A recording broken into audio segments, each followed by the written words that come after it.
All right, everybody, here we go. 5.2 Agriculture and Food. Figure 7 Fact file on Switzerland's dairy farms. Are they basically economically sustainable? Well, not just economically sustainable. A whole fact file there. You can give it a read. All right. But with reference to this, explain how Swiss dairy farming can be considered sustainable. So, with that, um, the farms are very small. So because of that, there's a lot of jobs in the local community, which is good. It maintains a traditional value. It's not something new to Switzerland. A lot of these farms, Switzerland has been doing farming for thousands of years of dairy farms. So it's uh, it's socially sustainable. Um, the cattle are moved from high alpine meadows to low valleys in the winter, and that allows the grass in the soil to replenish and prevent overgrazing and soil erosion. Um, Eating grass from the alpine meadows is produces less methane gas, which is a greenhouse gas, which reduces global warming. The alpine meadows, the grasses that grow there, are also an carbon sink, so it allows really carbon to lock on up. Um, it reduces, since a lot of this is just locally produced, it produces less greenhouse gases with transportation. It's also eating locally, which gets rid of food insecurities and lowers greenhouse gases from transportation as well. So, yep. Suggest one method which could be used to encourage dairy farmers to support conservation of wolves. Ooh, all right. Could be payment of lost cows to wolves. That's one. You could try educating farmers on the value of wolves to the ecosystem. You could have volunteers out there to help protect the livestock and scare the wolves away. You could um, you could educate farmers on keeping cattle dogs or guard dogs against the wolves or electric fences, although that might be limited just because of the high alpine meadows. Those tend to be free range grazing areas. So, yeah. Um, let's see. Other ones. That's probably about it. So, yep. That's what we got for that one. Let's do this. All right, food facts. There's enough food globally, but distribution is unequal. Some areas are food rich, some areas are food poor. Generally, in the United States, we tend to be food rich, but depends on where you are in the United States. Food staples: cassava, maize, which is corn, potatoes, rice, wheat, yams, etc. All those are pretty carby and really will put meat on your bones. Cereal crops: wheat, rice, maize, again, which is corn, millet dominate global agriculture. China, USA, and India are the top cereal producers in the world. So, yep, we produce the most. Interesting enough, two out of those countries are probably the most populated in the world, too. Only 4% of Earth's mammals are wild, the rest are livestock or human. So, yep, very little is left out there for wild animals. Most of it is, if you're around as an animal, it's because you are tasty to humans or you have some benefit to us. So 41% of cereal production is for humans. 35% is for animal feed. 24% is for biofuels or other. So when you look at that, you're like, why do we produce so much corn? Well, it's because we feed corn to cattle, which is then how we get steak, hamburgers, and milk and cheese. So, yep. Meat consumption has tripled over 50 years. We used to eat a lot less meat 50 years ago. Food production is tied to politics, culture, and climate. So, yep, all those have a factor in it. Rice is the main staple for over half the world's population. Look at Asia. Not just Asia, but a lot of their diet does come from rice. Agricultural facts. Land is finite, but required for feeding a growing population. All right. So we only have so much land, but we're having a growing population, so we got to get that land to produce more food. 50% of of habitable land is used for agriculture. Yep. And kind of going down in a way. I mean, here in the United States, anyway. A lot of farmers are selling their land off for condos and building. Agriculture has shifted from local to global in nature. Yep. So we use a lot of greenhouse gases to transport foods globally. You can get strawberries now in the middle of winter. They're just grown in Argentina. All right. Define on page 472 or by other means. Agribusiness. Yep. Commercial agriculture and subsistence agriculture. Those two are the exact opposites, pretty much. All right. The global food system. Diets used to be local. Now global trade allows year-round variety. Oh, sorry guys. I've got sneezes and like allergies, and I think I have broken ribs. So 75% of corn is grown in the United States, Argentina, Brazil, France, and Ukraine. And 77% of the rice is grown in Thailand, Vietnam, India, Pakistan, and the United States. So you notice how the United States is in both those. 65% of the wheat is grown in the USA, France, Canada, Russia, Australia. 40% of the global population depends on imported food. Yep, they're getting their food from another country. Factors influencing sustainability of agriculture. What I would love for you to do is this graph here. Copy this data table. It's not a graph. Copy this data table, but put the commercial farming and subsistence agricultural columns in your own words. So, yep, I'm going to try making myself really small, or at least really out of the way up here. Oh, sugar. I'm trying to get better about swearing, especially with YouTube here. Good. We're going to put that guy there. Yeah, he stayed now. All right. So you've got right here agribusiness, scale of farming, industrialization, mechanization, fossil fuel use, commercial farming, subsistence farming. I want you to read this and then just put in your own words. Okay?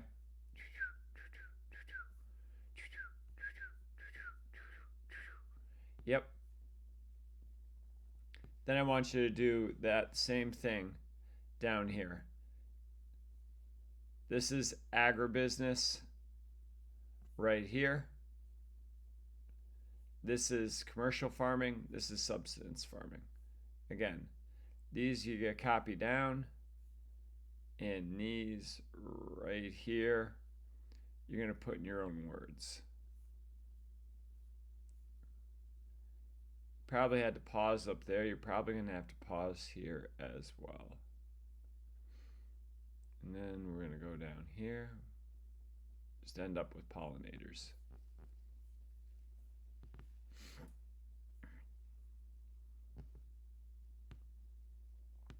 All right.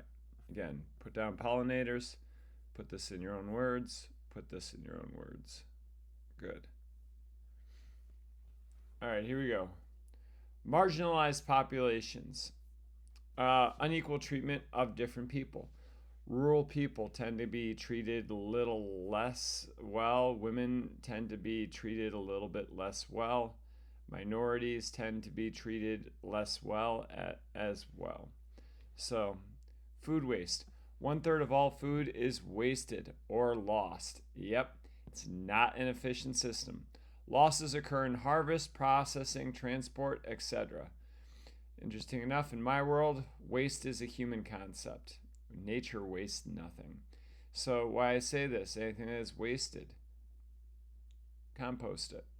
All right, repurpose it. So, 13.3% is lost post-harvest in 2020. Remember, 2020 was COVID, though.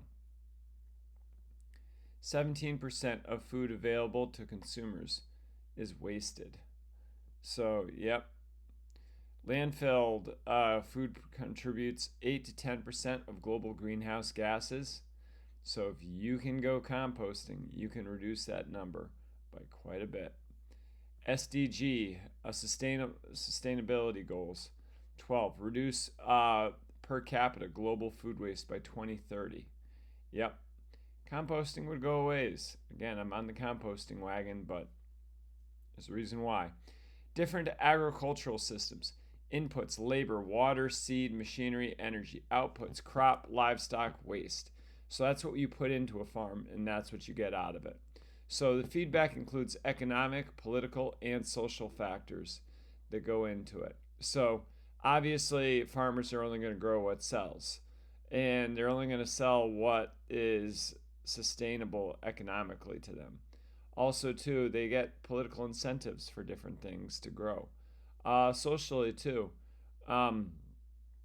Hey, guess what? Like, oxtail in the United States, for a lot of reasons, is probably just thrown into ground meat. But in Jamaican culture, that is a dish. So, yeah, you're not throwing out the oxtail. You're not throwing that in the hamburger press. So, types of farming systems. Subsistence, that's like for small family use. Um, we're becoming less and less of it here in the United States. I wish we were a little bit more. Cash cropping, growing for sale. So if you are a coffee plantation, guess what?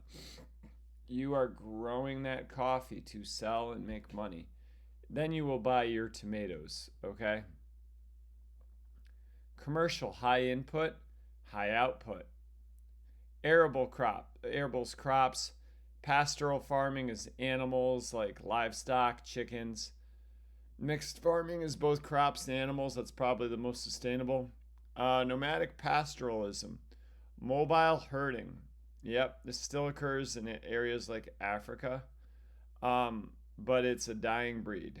So, shifting cultivation, slash and burn, soil left to recover. Fast money, fast grow, but long-term profits from this, debatable. Nomadic pastoralism and shifting cultivation. They're ancient systems, so they're extensive agricultural practices best suited to low population densities. So you're not going to be able to support a lot of people this way. It's just you migrate with the animals where the feeding is good. Nomadic lifestyles are pressured by settled societies who define territorial boundaries. Yeah, so the more you've got like land set up, like this is my land, the less this is really doable. Modernization introduces pressures to settle via convenience or coercion. Coercion. Sorry. So basically, the governments really want you settling down. They don't really want you moving around much. So settlement restricts space for nomadic cultures and may disrupt traditional ways of life. So yeah, that was the traditional way of life. It is dying out. So the Green Revolution, 1940s to 1960s. Breeding wheat, rice, and cereals for disease resistance, short stalks, and higher yields. So yeah, this was this is achieved through selective breeding, not through genetic engineering. So I want to make that perfectly clear. So genetic engineering is where you start messing around with genes. Selective breeding is how you get your dogs to look a certain way over generations, or apples too. So, results of this were, though, higher yields, especially in Mexico and India. So, by doing this, like selective breeding, where you got like shorter stocks, higher crops coming up. Like, what that means is there's less plant energy being put into the stock, more plant energy being put into the seed or fruit or whatever you're going to harvest.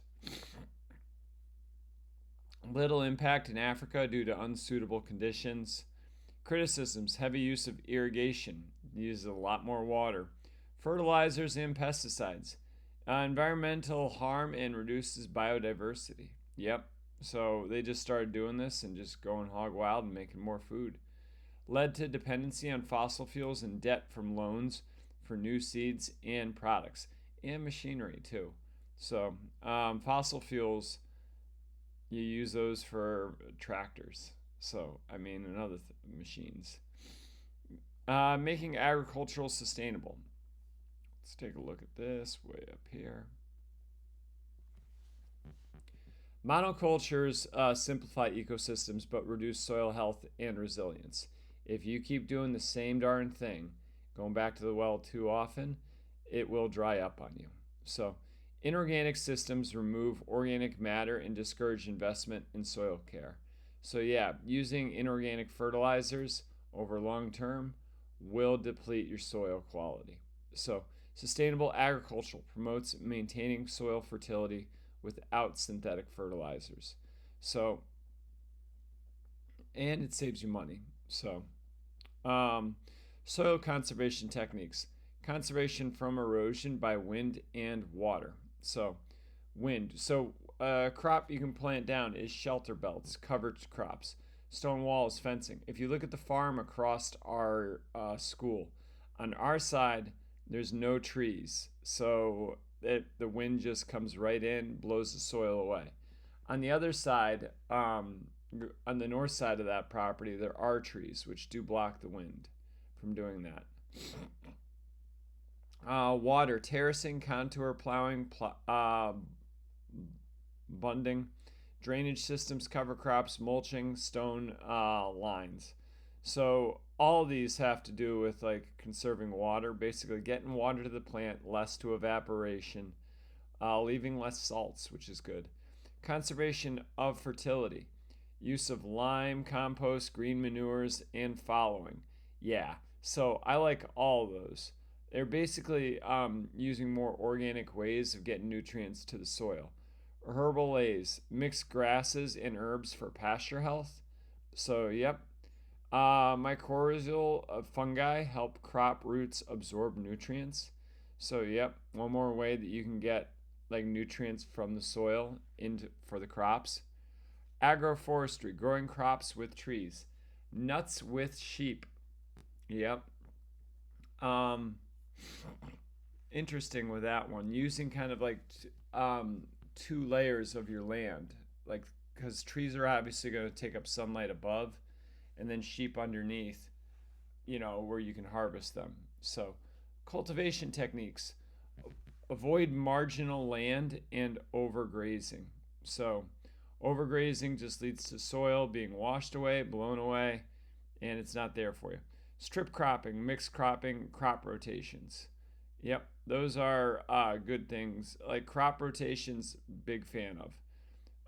Just because you take up nutrients with one crop, and then the next season you have a different crop that then leaves those nutrients but takes up other ones. So, reduced tillage, reduced machinery use. Tillage is where they go through with plowing land.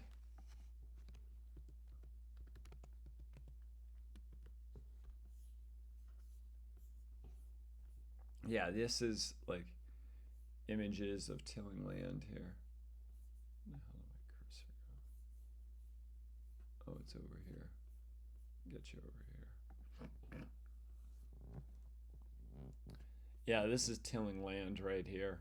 We're just like, you're cutting into it, digging it up, like really aerating it, which gets, and the reason that can be bad for the environment is because it releases a lot of greenhouse gases into the atmosphere.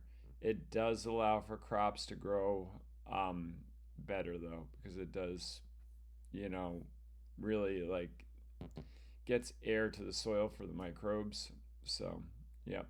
All right. Where were we with this one? Oh, yeah. Human dietary shift. Global meat production has tripled. Meat is a major protein source. So, sorry guys, I got bad allergies today. Grass-fed livestock, cows, sheep, are more efficient than grain-fed. So yeah, keep that in mind. They also, I think, produce less methane. So eating plant-based reduces food chain energy loss and land use. Also, too, if you look up what a cow takes in water compared to crops, cows take a ton more water. Uh, LMICs, eat less meat. Poor countries eat less meat. They do. More plant-based diets benefit both health and the environment. So, which is good. Sustainable food supply requires reducing demand and waste.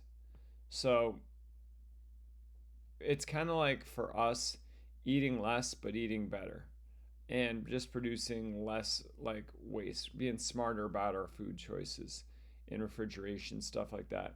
Increasing yields without more land use.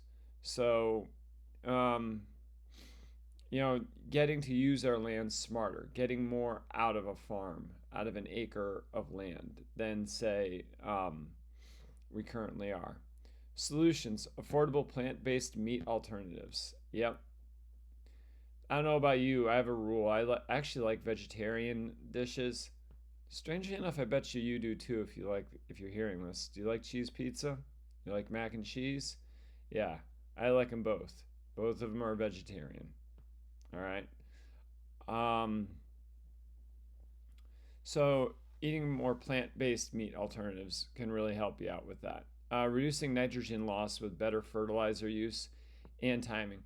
Don't just put down nitrogen fertilizers when the rainy season is just going to wash them away. All right. Put them down at a specific time where it's really going to get to your plant's roots in us. When they're starting to grow, when they really need it. So, lower methane emissions from rice and ruminants. So, probably big way to reduce lower the methane emissions is by being smarter about how we grow rice. I don't really see the rice production decreasing. In fact, I've heard stories about how rice production is having big time trouble. Also, though, your cow industry, your meat industry, just how the amount of methane that's produced with that, and low tillage farming can help reduce with that as well. Improve shelf life, irradiation, modified atmosphere. Like bananas, the way they stay green. I believe I'd have to check into it, but it's like something with nitrogen. So, use genetically modified crops to boost yield or disease resistance. That is debatable. You know, solar powered nitrogen production as a future solution. So, this I don't know too much about. Might look into it for class. So, yep. Food security, defined as access to enough safe, nutritious food. Insecurity is linked to conflict. Major cause of hunger affects 60% of the hungry. Most people who leave a country who are, um, refugees do it because of war or famine. Um, Climate change destroys crops, reduces productivity. The way of land, like how farmers used to be able to grow stuff, no longer there. And so guess what? The farmers have to pack up and leave. COVID-19 worsened economic conditions and hunger globally because people didn't have access to different things to grow crops. So, cost. WFP costs up 44% since 2019. Food prices rising. Ask your parents about this with just food inflation cost since COVID. It's gone through the roof. So, Ukraine conflict disrupted global grain sunflower oil supply. So if you think the war in Ukraine isn't our problem, think again. Any reason do you think like our food costs are going up and there's a war in Ukraine which produces quite a bit of the world's wheat, flour? Yeah, right? Come on. All right, soil degradation. Degraded land has reduced productivity due to human activity. 25% of global land is degraded, and that is growing. So that's the problem. we have farmland out there, but when 25% of the land is kind of like, not really great for growing, reduced, soil quality, that doesn't help us out at all. The UN calls soil black gold and warns of catastrophic loss within 50 years. So, yep. Where is the soil degradation happening? Highest rates are in the most populated areas: Asia, Africa, South America. Yep, it's where it's drying right up. So, and also too, just from nutrient loss, or like doing too much, trying to get too much out of that soil. And, great for short term profits. Long term, though, not looking good. So, soil loss rates: Asia, Africa, 30 to 40 tons of hectare per year. In the Europe and United States, 17 tons a hectare per year. Look at the differences, just farming practices. Solution to soil degradation: use alternative farming approaches. So, restore soil fertility. Just let it go fallow for a little bit. Improve water quality. Try not to be spraying your field with water that's really mineral rich. So, enhance local economic stability, promote ecological sustainability. Both of those. Soil regeneration: improve soil by adding organic matter for better water, nutrient, and root retention. Think of it as like compost. Think of it as animal manure. It's stuff like that. Adding like organic fertilizers to the soil really helps hold on to water, makes that soil really nutrient rich. So, rewilding: letting land restore itself. All right. Um, yeah, just kind of letting like, there's a teacher here at this school, at our school, and her and her husband do that with their lawn. They're like, yeah, we just let it go wild. Their neighbors hate them, but they're like, hey, it uses less water. All right. Um, and it locks up carbon, gives more biodiversity with insects and whatnot. So nature loves it more. Pollinators love it more. So, permaculture: multi-cropping and minimal environmental impact, localized food production. Yep. Non-commercial cropping for personal use. Yeah. All right. Try growing a garden at your house on the front lawn instead of a useless lawn. All right. Um, even if you just get a few tomatoes out of it, it's like those are tomatoes you didn't need to go really over, to the supermarket for. They didn't get shipped from California or something. So, yep. They used to call them freedom gardens too. Like, all right, for this little thing.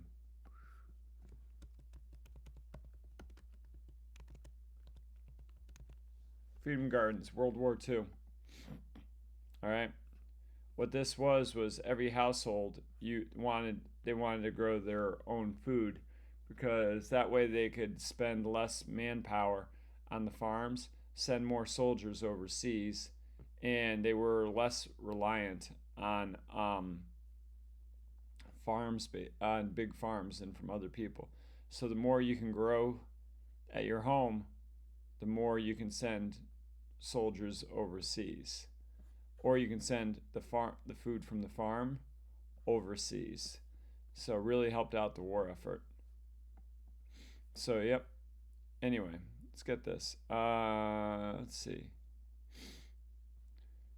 Zero or no-till farming. No plowing, seeds planted in residues. So that's where they're not digging up the ground. They're just like, no-till farming is where you go along and you just like, and you have a needle, and, inject it into the ground, and in there is like a seed, and it just leaves a seed in there, and then covers it up. All right. So there's no really digging up the soil. Cover cropping prevents erosion, boosts organic content. So crops that really kind of like keep the rain from like hitting the ground and really running off with the soil. So trees would be a great example of that. Mulching, organic or synthetic covering to improve fertility. Yep. In England, they did quite a bit with mulching just to see how it helped out with the fields. Believe it did. Crop rotation, rotating crops, different crops to prevent nutrient depletion. Big fan of this. This is how we used to do it in New England. We should get back to it. Regenerative farming. Animals clear or fertilize land through grazing and rotation. Um, so, putting your animals like out during the summer in one field, and then like the next season or whatever it is, putting them in the other field and letting the original field kind of come back to life. So, um, okay, mob grazing. Dense cattle movement encourages recovery of grass and incorporates manure into the soil. So what they mean by that is when you keep a lot of cows in like a small amount of area, yeah, cows shit. Right, well, poop, all right? And then that poop gets put into the soil. And because of the cow hooves, they're all in a really dense area. It really just packs it on in there. So pigs rooting, this mimics natural behavior to till soil and remove weeds. So having like pigs around will get rid of weeds. I will push back a little bit against this. Usually, where you've got pigs, you're not trying to grow food because pigs will eat that food. Um, Herbal lays, mix of grasses, legumes, herbs that improve soil and animal health. So, yep. Technological improvements includes high-tech greenhouses and vertical farming. We do this in our school, so with vertical farming in shipping containers. So we do not do it in shipping containers. We do it in the hallway, in the alcove. So vertical farming. Advantages of vertical farming are takes less space. So, yep. It does take energy though if you're doing it indoors. So, hydroponics, soil free growing in nutrient solutions. Ding, ding, ding. That's what we do. Vertical farming, high yield, small space, but high startup cost. Ours didn't cost that much. I mean, you're basically looking at 4x4s. I mean, you're looking at some wood, you're looking at some PVC pipe, you're looking at an old fish tank, and a pump. You know, organic agriculture, no synthetic inputs or GMOs. So, yep, uses compost, crop rotations, and biological pest controls. Um, Practice in 187 countries, a lot of them because they have no other choice, but only 1.5% of global farming is certified organic. Very little of it. Global organic food market reached 112 billion in 2019. So genetically modified crops. Genetically modified, they'll just label as GM. GM crops are altered DNA to improve yield, pest resistance, or nutrition. Golden rice. They're basically like altering the genes to get some benefit that it doesn't have. So whether it is pest resistant, cold resistant, drought resistant, it uses fewer chemicals. It uses less. It can use less water. Higher productivity. Less is lost to disease and waste and all that. Cons: it risk of cross pollination, and it also gets rid of like your really kind of outcompetes your native strands. So ethical environmental concerns as well. Many countries require GM labeling or ban them entirely. So yeah, yep. Let's go down here. What you eat matters. Okay.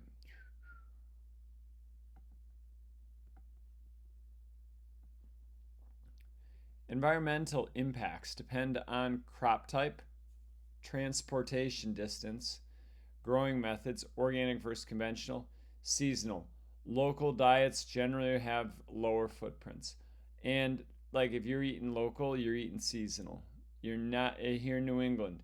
You're not eating strawberries in December if they're local. Well, unless they're grown hydroponically. Um, yep. The planetary health diet, proposed by the EAT, the Lancet Commission, in 2019 to feed 10 billion people sustainably. Recommendations: shift to more plant based diets. Yep, because it requires a lot less water, a lot less resources. Major reductions in food loss and waste. Better farming practices. So, yep. Key facts: agriculture uses 40% of land and 70% of fresh water. Yep. So, meat has high greenhouse gas emissions and land use impact and uses a lot of that fresh water. They use a ton more fresh water with cows than they do with plants. 820 million plus people face hunger. 2 billion plus are overweight or obese. So yeah, we have more. This is unfortunate to say, but we have more fatties out there than we do like people starving. So yeah, just got to be more efficient. So what has to change? Organic and local foods are in demand, but not always efficient. So we got to become more efficient with our local foods systems in place. The tricky truth about food miles: food miles are often misleading.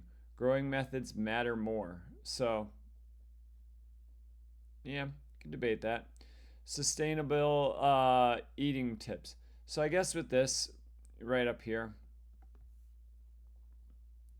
you're right. How you do, like, if you've got no till farming, you know, in your plant based diet, your food comes from California, I guess it might be more environmentally sustainable, I guess, than, eating cows from New England.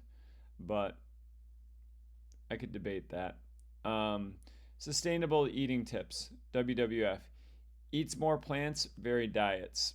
Waste less food. Um, Different ways we're just basically trying to really get that, environmental impact down. Eat less red processed meat. Chicken takes a lot less environmental impact than beef does. Choose certified and fair trade food. Limit ultra processed food and sugary drinks. Yeah, Takis. Come on now. All right. Soda. Like all those. Actually, the energy drinks I think are worse than soda, by the way. But um, yeah, they're all like big time. You start just looking at obesity with those. So you're more likely to be obese than famine with Takis. So, all right. Is it a sustainable diet? Terrestrial versus aquatic food systems. So, so they talk about this like fishing and fisheries versus land-based foods and farms. So, land-based systems are inefficient due to animal metabolism. We just lose so much when you start going up a food chain. Like energy was just lost to heat and production. So because of that, aquatic system and insects are more efficient energy wise for us to be consuming.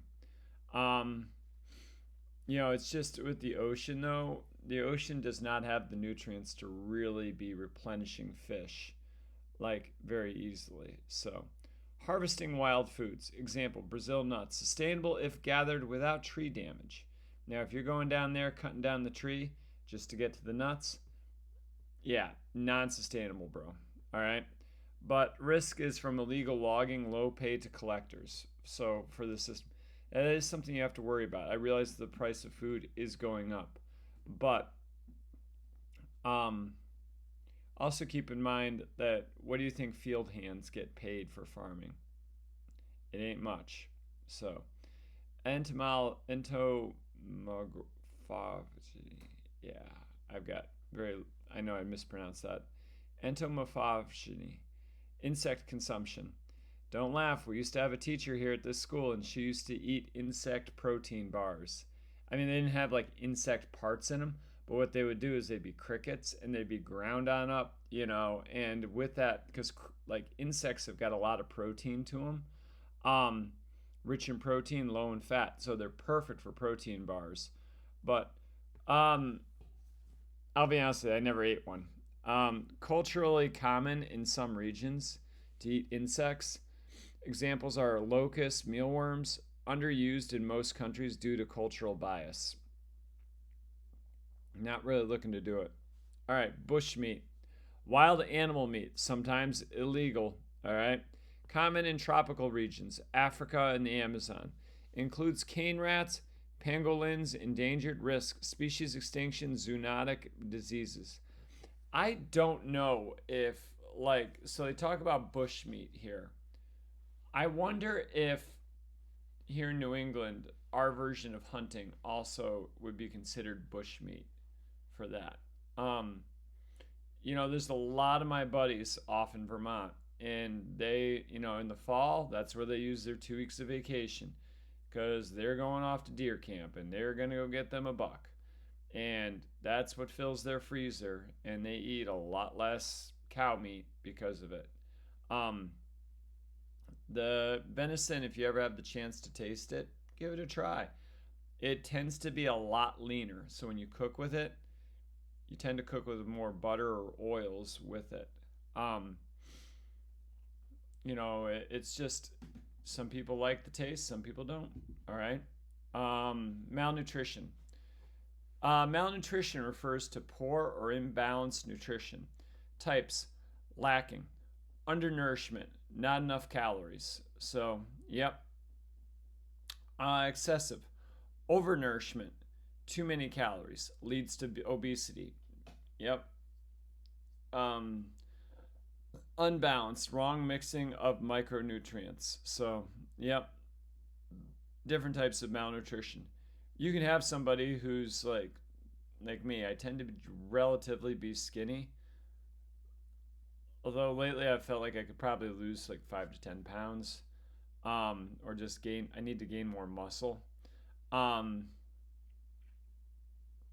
and so my diet, am the nutrients I'm getting. Yeah, I'm getting my calories per day, but how healthy calories are there?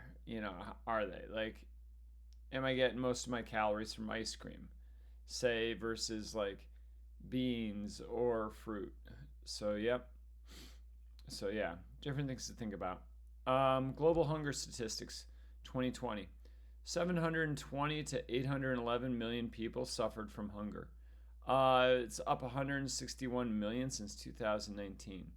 2.4 billion people, 30% of the population, experience food insecurity. Yeah. 149.2 million children under 5 suffered from stunting. That's basically where they didn't achieve their full growth because of lack of nutrients. Increasing sustainability of food supplies. Summary. Let's get this down here. FAO estimates a 70% increase in food production is needed by 2050 to, yeah, right? 70% increase in food production by 2050 just to keep up with our population growth.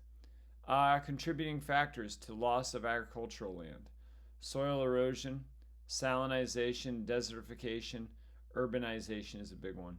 So, all these really just go towards like taking over our farmland or making it really just damaged where we can't get anything out of it. Maximum yield, improved technology, intercropping, mixed cropping. Some of this like improved technology isn't even like groundbreaking, like digital chips and stuff. Um, it's stuff that we've known for years. No plow tilling, buffer zones and biological pest controls, trickle irrigation to conserve water. Yep. Alter what we grow. Use genetically modified crops, nitrogen fixing cereals. Yeah, genetically modified crops. They do what they're supposed to do. All right. Promote aquaculture and hydroponics. Growing fish farms, I tend to generally think they're dirty, but they do bring protein sources a lot more efficiently to humans than traditional fishing methods. So they do rely on traditional fishing methods, though. Hydroponics, great. It's urban farming, you know. Apply soil conservation strategies. Launch a new green revolution. Agroecology, crop animals balance. Breed drought resistant, shade tolerant varieties as well. So reduce food waste. In low economic countries, fixed storage, distribution, pest, weather, no refrigeration. So in high income countries like the United States, reduce cosmetic food rejection and overbuying. We don't need to go to Costco and buy the 48 pack of grapefruit if you're a family of four. All right. Just a lot of that's going to go to waste. So, yeah. Um, and also, too, like, me and my wife have a challenge about like throwing food out. We try to do very little of it, and like we try to use our meals and reuse the meals. Examples of this are like, hey, we grilled chicken the other night, and like we had it with mashed potatoes and uh, like a chard that we just sautéed, which is it's a green vegetable. We're gonna use that chicken, on top of a salad today. So yeah. Hey, my wife's from Puerto Rico. They cook this one dish called pernil. It's like a slow roasted pork butt. You could totally have that one day, and then the next day just have leftovers and make it into tacos. Um, Great way of doing it. So, yep. All right, where are we? Increased monitoring and control by governments, laws, standards, by corporations, supplier regulations. That one, I have my doubts about. By individuals and NGOs. Change attitudes, eat different crops. So, reduce meat consumption. This is a big one here. Eat different crops. Be open to new experiences. Hey, guess what? In the United States now, we grow bok choy, you know? Um, I love bok choy. It's kind of like two vegetables in the like for one, because you got green leafies with it, but the stalk is also pretty edible. And so when you're doing a stir fry, it's like really cool.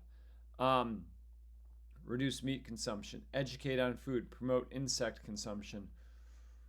That one you're gonna have to convince. Like I see the value of it logically. I don't know if I could do it yet. All right. Reduce food processing, packaging, and transport. Local labeling. You know, um, you can see this now at some supermarkets for us. Like they're like eat local. When I went over to England, they were like, hey, when I was in London, it said grown in the British Isles or grown in the UK or something like that. Same thing for France. Consumer awareness. Reduce high energy transport processing. Predictions for future supplies by 2030. Population to reach 8.6 billion. All right. People will be better fed overall. Overall, you'll still have obesity though, so that's something to worry about. And of course, malnutrition. Meat consumption will rise. I wish it wasn't, but looks like it is. Yields will rise via irrigation, not more land. So, just getting more out of the farmland that we currently have. Genetically modified crops, no-till farming, and tech will boost output. Aquaculture will expand. So, yep, that's what we got. So,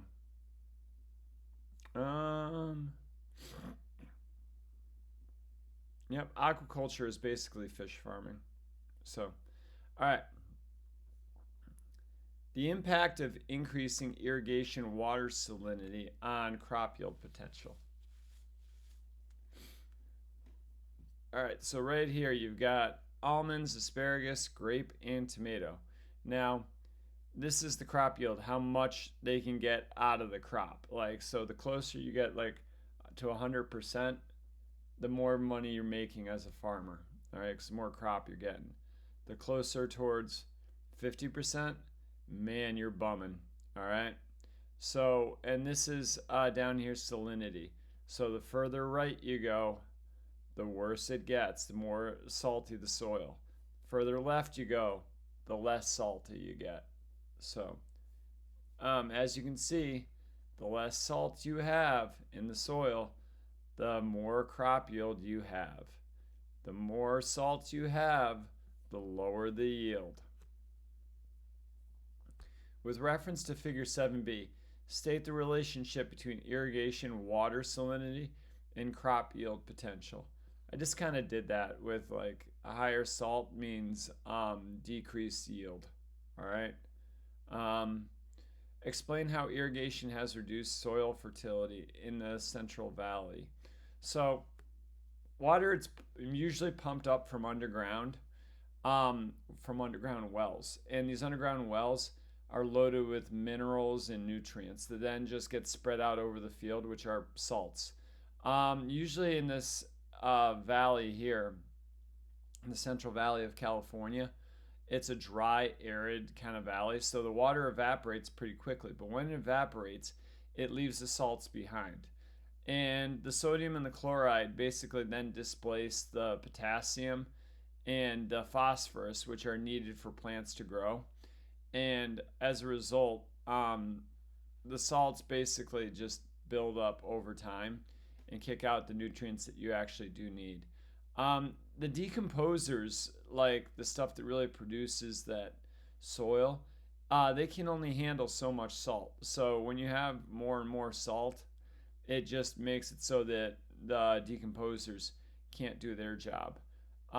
This reduces the nutrient cycling, and then you have leaching of the nutrients that just washes away when it rains.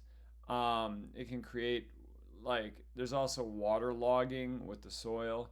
That's where, like, when it does rain, the water just sits there in pools, kind of like a swamp, which is not good for crops either. So, yeah, hopefully that explains how irrigation has reduced soil fertility in the Central Valley. So, yeah. All right. Last one. Evaluate one strategy that almond farmers in the Central Valley could use to increase sustainability. So you could use drought-resistant crops.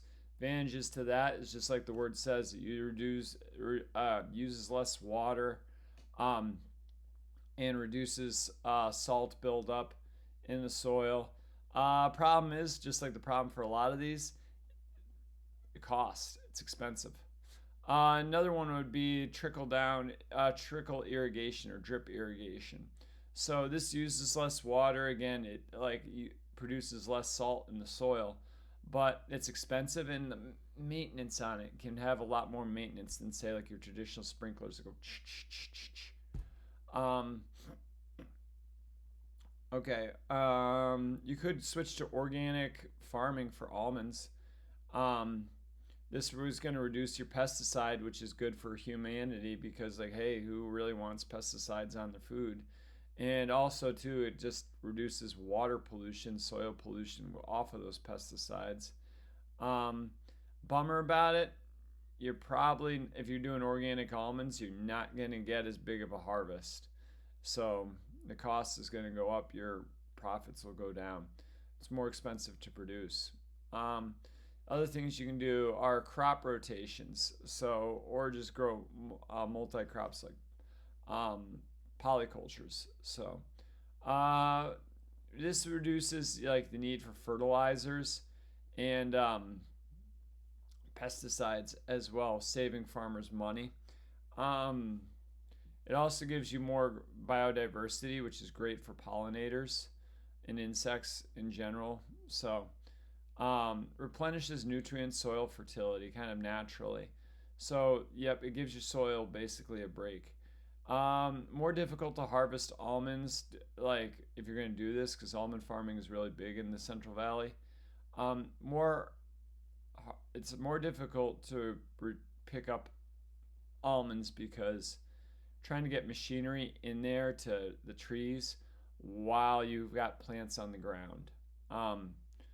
It's just less space to operate. It's also going to reduce the productivity of the almond trees because they've now got to compete for nutrients with those other crops. So, requires farmers to be more knowledgeable. You can't just be like a pro at growing almonds and a zero at everything else. You got to be like, okay, yeah, I can grow almonds, but I can also grow um, spinach. I can grow tomatoes. I can grow corn, stuff like that. So, can require more equipment. If all you do is almonds, all you got is equipment for almonds, you know. So, let's see. Contour plowing and windbreaks mulching. This is reduces loss of soil, reduces loss of water, which is great for both. Um, it increases the cost though. It also takes away from land that you could be using to plant crops. Um, so yeah, integrated pest management or using organic solutions for pest reduces use of chemical pesticides, which we talked about is reduce basically poisons for the human body and also reduces pollution into your water system. It's cheaper than using chemical pesticides. Uh, Bummer is it requires their disadvantage, close monitoring. It'll never completely eradicate the pest, so you're always going to lose some of your crop to animals. And also, too, you got to educate farmers about its use. So, yep. All right, everybody. Hope you're doing awesome, and my best. Adios. Bye. All right, where the heck is this thing?